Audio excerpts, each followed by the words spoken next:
Welcome, everybody, to the latest edition of the Bullpen with Adam the Bull, brought to you by Bet Rivers. The NCAA Tournament is here. We'll talk about that for a few minutes, but the biggest story of the day for Browns fans is trying to figure out why the Browns have added yet another quarterback. Over the weekend, the Browns signed Tyler Huntley, who's been Lamar Jackson's backup for a number of years.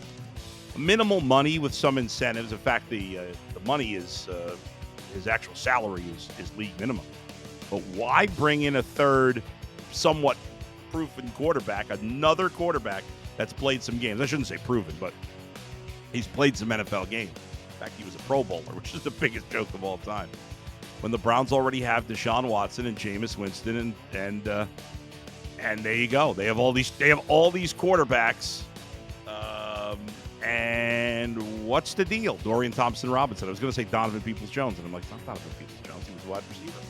And, of course, I couldn't think of Dorian Thompson-Robinson, and now I do, so now I'll mention his name.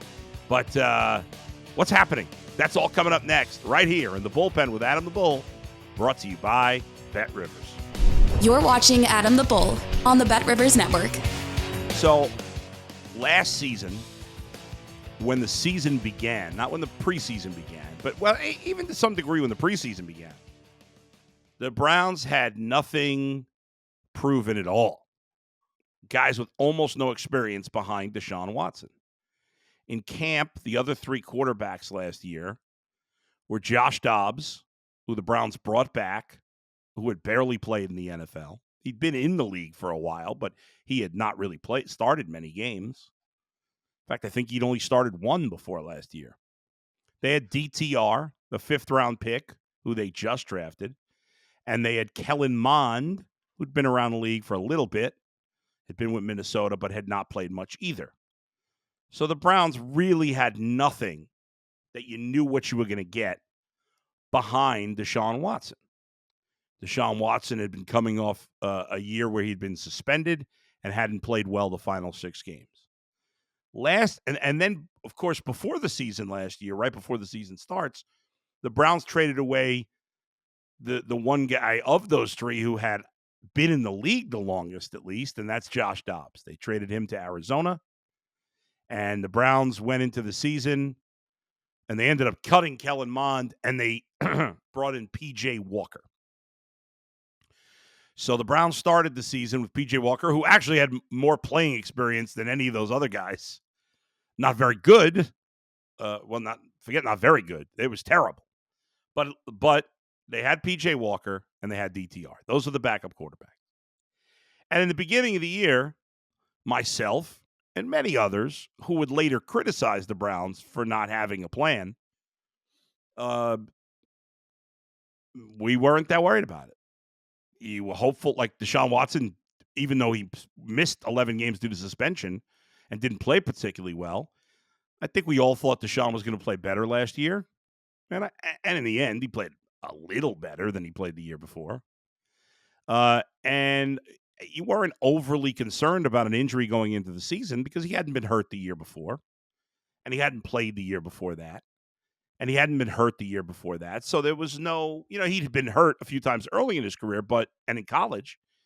But there wasn't, I don't think there was over concern going into last season about Deshaun Watson getting injured. Well, we all know what happened. Deshaun Watson got injured multiple times, was in and out of the lineup initially, and then eventually after the Ravens game was done for the year.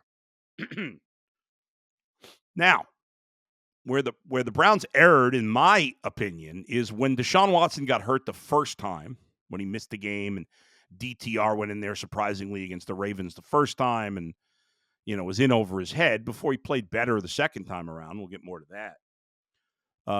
My only beef with the Browns in terms of what they did at quarterback last year was that they didn't bring in a more proven backup like Joe Flacco, or at the time there were other, potential guys like Carson Wentz and others when Deshaun had the first shoulder injury. Eventually, after he had the second shoulder injury and he was out, announced that he was out for the season after the good win against the Ravens, then they did eventually go get Joe Flacco. By then, there were less options. Now, it turned out for last year, Joe Flacco was probably a good option because he played really well. But the Browns didn't feel completely prepared for a couple of weeks there, and it led to DTR and then eventually P.J. Walker. Somehow the Browns beat the Niners with P.J. Walker. They could have played that game 100 times. The Browns probably lose 99, but they won that time. They won that time. And maybe that gave them a false sense of confidence. I have no idea. But maybe they hoped the Watson injury wasn't too bad. Neither here nor there. It's old news at this point. But eventually, Joe Flacco finished out the season. I know, I can't even think of his name. The guy, the former Bengal who played the last game of the season because the game didn't matter and they rested Joe Flacco. But it's irrelevant because he wasn't going to be here. And for all the talk of the 5 quarterbacks that played, that we don't care about the 5th. But they really played 4 in games that mattered. So you go into this offseason. Obviously, you were going to move on for P.J. Walker, which they have. And there was a possibility, certainly, that they'd bring back Joe Flacco. We talked about this quite a bit in the offseason. We all loved Joe. He played well. I think how well he played was a little over the top. It's kind of like we ignored the interceptions because we were so excited about how the offense was moving and the touchdowns Joe was throwing. And so there was a lot more good than bad with Joe, but it wasn't like he was amazing. The interceptions were an issue and something that you wouldn't want to have to deal with for an entire year, certainly. That kind of, but in that moment in time, Joe played well. So would Joe come back? Well, obviously we've talked a lot about the fact that it was tricky bringing Joe back with Deshaun Watson. The fan base embraced Joe Flacco. They love Joe Flacco. The fan base does not embrace Deshaun Watson. And I shouldn't talk in generalities because I hate when people do that, but a good chunk of the fan base has not embraced Deshaun Watson. Obviously, it has a lot more to do with on the field. There's a lot of different issues off the field as to why that's the case. The reality is that if Deshaun Watson had been playing great football, 99% of the fan base would embrace him. You're always going to have a small percentage that have their reasons, some understandably. But almost everybody would have come around. But the combination of him being hurt, of him not playing well, of all the off-the-field stuff, and then Joe Flacco making the offense look really good led to we love Joe Flacco, we don't love Deshaun Watson. And because of that was a part of the reason why Joe Flacco is not back with the Browns. And I understand why some fans are a little frustrated about that, but I will say this. I think there's a couple of things besides just the love for Flacco and the dislike for Deshaun Watson. I think the 2 other big factors here that people are ignoring, one, and this is the most important, or I don't know if it's the most important, but it's pretty important. Joe Flacco's still turning 40, and he turned back time for a minute last year. That doesn't mean it would happen again this year. Now, we'll talk about the guys they have as their backups, and there's certainly no guarantee that those guys are going to be better. But I think when you look at Joe Flacco's body of work over the last bunch of years, it's mostly been poor. Last year was an anomaly, and now turning 40 late this season, it just seemed unsustainable. Now, the Colts brought him in as a backup for Anthony Richardson. If he gets an opportunity, we'll see. And if he plays well, then fans are going to be angry, and we'll deal with it then. But I think part of the decision was we don't think Joe Flacco can do it again. Another part of the decision is not just Deshaun Watson being sensitive about Flacco being here. If that were the case, and I'm not saying it is, but if that were the case, that would be weak. I'd feel even worse about Watson, than you're feeling right now. But there are players on the team that clearly would be thinking, well, we won with Joe last year. He played well. Offense looked its best. Maybe we should go back to him. And that's what you don't want. You don't want a split locker room about who should be the starting quarterback. Maybe some of it's the fan reaction. Fans won't be clamoring for Jameis Winston like they would be for Joe Flacco. There's a variety of reasons why. But it seems pretty obvious that wouldn't be the case. So now you're in a situation where last week you agreed to terms with Jameis. You have DTR, who they drafted in the 5th round last year. And after that initial awful performance against the Ravens, He played well in the next 2 games he played. Or well's a little strong, but he showed signs of improvement. He showed signs of possibly being a serviceable backup quarterback. So you have him. You think the Browns like him, and they add Jameis. Okay.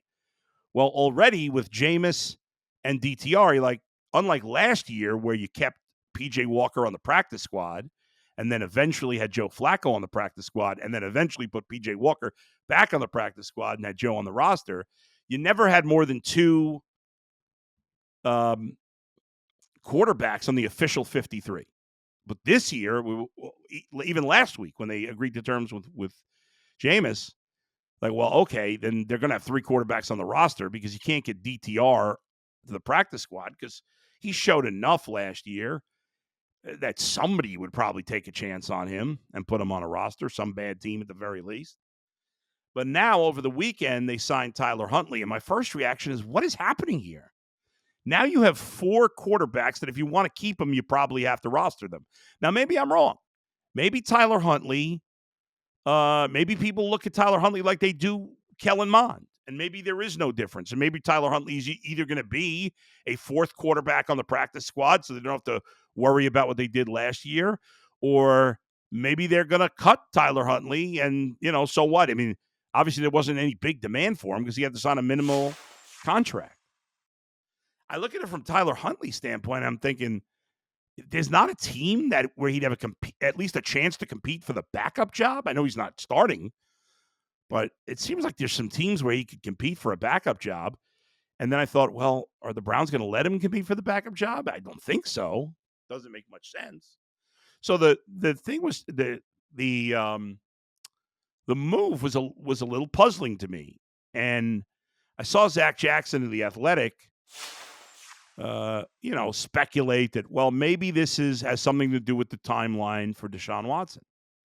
That even though the season is, 6 months away, maybe there's a chance that Deshaun Watson is not quite ready for at the very least, a lot of the offseason program. And so they want to have a 3rd quarterback behind Watson who, has legitimately taken snaps in the NFL. So you've gone from when the season started last year to having no real depth to having incredible depth. But at least on some level, it has me questioning what Deshaun Watson's timeline is right now to getting back. He was supposed to throw in March. I think when the report came out in February, it felt like he was going to start throwing early March. And, it's not happened yet. He's coming off an injury that is kind of unprecedented in the NFL. So you don't know how he's going to recover from it. In the end, the more I thought about it, the more I think, well, maybe Tyler Huntley is thought of more like Kellen Mond than I thought initially.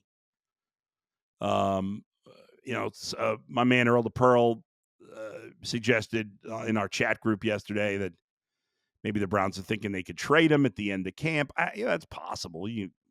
I guess you get a 7th round or maybe a 6th round like they did for Josh Dobbs. I would think Tyler Huntley has as much, if not more, value than Josh Dobbs. I mean, it's probably in the same ballpark, which is not much.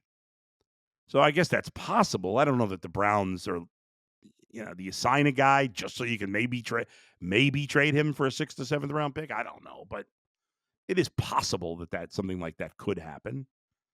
Or but in the end, I don't think this is I don't think they're worried that Deshaun Watson can't play by September, but I do think they're worried about his ability to practice at the very least in the offseason program and maybe even into early training camp. I think that's possible. But then again, if I think it's possible he could, not quite be ready at early training camp, it's not a big leap to say maybe he couldn't be ready for the start of the season. But this is just pure speculation.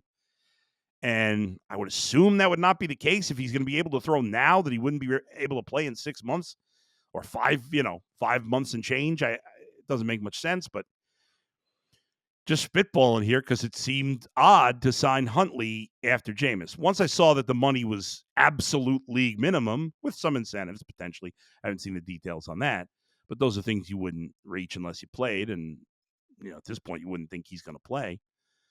But once I saw it was minimum, I I kind of came around to they're thinking of him in the Kellen Mond vein as a camp arm. But I think just because I think the reason there's so much talk and maybe some conspiracy theory to some degree is that he's been a legitimate, he's been a number 2 quarterback for a number of years. So it's odd to bring in a number 2 quarterback as essentially the 4th quarterback. Some speculation's been maybe they've soured on DTR and would like to move away from him. I don't buy that. I guess it's possible. Nothing would surprise me. We've seen Justin Fields traded. We've seen Kenny Pickett traded. Speaking of which, nice move by the Steelers. I got to give them credit. As much as I can't stand the Steelers, they have seriously upgraded their quarterback room. I mean, you go from last year where you have Kenny Pickett, who's awful, Mitch Trubisky, who's awful, and Mason Rudolph, who's awful, and you go to Russell Wilson, who's mediocre, and Justin Fields, who's, I'll say mediocre, maybe a little below that, but with potential to be. I still think there's a small chance Justin Fields could be a good NFL quarterback. Not great, but good NFL quarterback with the right coaching. Now, we know Mike Tomlin's a great coach. He's not an offensive coach. I don't know that they have great coaching on offense, and I don't know if he'll reach any potential there. I don't even know if he's going to play there because apparently Russell Wilson's the starter. If I were the Steelers, I'd want to have some sort of competition. I think Russell Wilson is the better quarterback. But to go from what nobody's saying Russell Wilson's a great quarterback, but he's a perfect fit for the Steelers. And we talked about this already, and the Steelers have really upgraded the position. And I thought they were the worst team in the division. And I've been saying that for years, not going to make the playoffs. And they always either get there or finish over 500. They always surprise. But, they won 10 games last year, and they've improved that position a decent amount. So, kudos to them as much as pains me to say it. Finally, yesterday, the Sweet 16, the NCAA Tournament. A lot of the bubble teams did not make it. These days, I don't pay that close attention to it, and I can't get worked up. I grew up a huge St. John's fan in New York. I've mentioned it from time to time. When I was a kid, I was into it big time. I would say college basketball as a kid was my 3rd favorite sport behind baseball and the NFL. I did not pay attention and those are really the only 3 sports I paid attention to as a kid. I didn't care about the NBA. I only paid attention to baseball, the NFL, and college football and college basketball when I was a kid. And St. John's was my team. They were great. They were really good in the 80s. They went to a Final Four. They had Chris Mullin, who was my favorite player as a kid. Mark Jackson, Ron Artest, of course, a little later. Malik Sealy it was Chris Mullin and Malik Sealy were my 2 favorite players when I was younger, and had a chance to meet Malik Sealy once, and he was super nice, and he died at a young age. It was very sad, unfortunately. But this with Rick Pitino going to St. John's, it kind of piqued my interest a little bit in St. John's again this year. And I was watching the Big East tournament, and my guy John Fanta said he thought St. John's would get in after they beat Seton Hall, but they did not, unfortunately. But I'm not someone who sits and whines about it. Obviously, I'm not a diehard at this point with college basketball, but if your team didn't make it on the bubble, you could have done more to get in. I have no sympathy if you're the, whatever at-large team, the 30th best at-large team, and they say you're 35th, play better, win more games. Tough. You probably weren't going to win the national championship anyway. I'll tell you, though, after watching UConn manhandle St. John's for a 3rd time, although the first time they played, actually, St. John's, there was one game against UConn where they were up late, but, man, UConn is so good. And I admit I'm not a super authority on college basketball, and so I haven't watched a lot of, I haven't seen much of Houston or North Carolina this year. I certainly have watched some Purdue, being in Cleveland and watching some Big Ten hoops. I've watched a decent amount of UConn, but they look like the best to me, but I wouldn't trust me on it, to be honest, because I'm not on top of it enough, but and you don't want to bet the 1 seed anyway. Speaking of which, check out the BetRivers app. Check out the or go to the website if you want. And I love using the BetRivers website. For me, it's so easy to navigate, and you get spreads and lines and picks and whatever the heck you want. It's really great. So make sure you check it out. We'll be doing some. I'll be putting out some baseball parlays once the season starts. We've got those 2 games this week in Korea between the Dodgers and Padres. I'm looking forward to that. It's getting up at 6 in the morning, watch some regular season baseball. Right now, they're playing exhibition games against. I think they played the Korean national team and some of the Korean baseball teams, and it's really a big. Baseball's huge in Korea. Huge. They love it. So. That's cool. And then the rest of the teams will get going soon. We're 10 days away from the traditional start of the regular season next Thursday. All right. Thanks as always to Brian Monzo for producing. Thanks to all of you for listening and watching. Make sure you hit the subscribe button. Make sure you give the thumbs up if you can. I'll talk to you next time. Where else but right here in the bullpen with Adam the Bull, brought to you by Bet Rivers. We'll see you next time. See ya.